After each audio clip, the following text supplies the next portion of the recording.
Hi everyone እንዴት ናችሁ?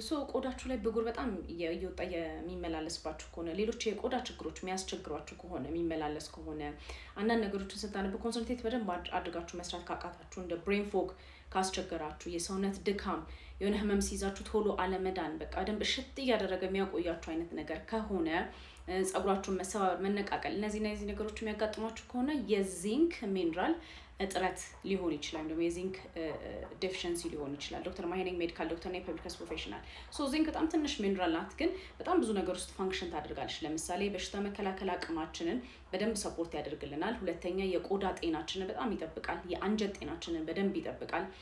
ለእድገት በጣም ወሳኝ ነገር ነው። ፕሬግናንሲ ላይ ደግሞ ያው ለእድገት ወሳኝ ስለሆነ ፕሬግናንሲም ላይ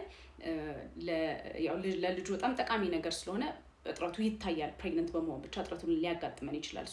ይሄ እጥረት የሚከሰትባቸው ሰዎች የአንጀት ብዙ ጊዜ የአንጀት ህመም ያላቸው ሰዎች እንደ ክሮንስ እንደ አይቢኤስ እንደዚህ አይነት ችግሮች ያላቸው ሰዎች ለረጅም ጊዜ ተቅማጥ የሚያስቸግራቸው ሰዎች እንዳልኳችሁ እርግዝና ላይ እንደዚህ ሲሆንና ሰርቴን የተለያዩ ምግቦችን መብላት ሳይችሉ ያው ሰርቴን አንዳንድ ምግቦች ላይ ብቻ ፎከስ አድርገው የሚወስዱ ሰዎች ዳይት እየተባለ ማለት ነው።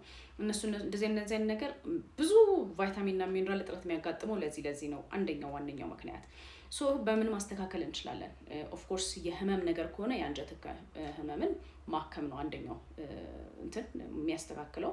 ሁለተኛው ግን ዚንክ ንጥረ ነገርን የሚያካትቱ ነገሮችን ለመመገብ መሞከር ነው።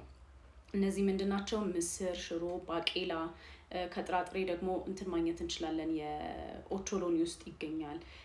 ሰሊጥ ውስጥ ይገኛል። ወተትና የወተት ተዋጽኦ ውስጥ በደንብ ማግኘት ይቻላል። ስጋ፣ ጉበት፣ አሳ እነዚህ ውስጥም በደንብ ዚንክ ይገኛል። ስለዚህ ሁሉንም ነገር በመመገብ ማለት ሳይሆን ከነዚህ ውስጥ የምታገኟቸውን ነገሮች በማዘውተር ዳይታችሁ ውስጥ በመጨመር የዚንክ እጥረትን ማስተካከል ትችላላችሁ። የቆዳችሁን ህክምና የኢሚዩኒቲያችሁ እነዚህ ነገሮች ሁሉ ይስተካከላሉ ዚንክ መጠኑ ከተስተካከለ ደማችሁ ውስጥ። I hope it helps. Thank you.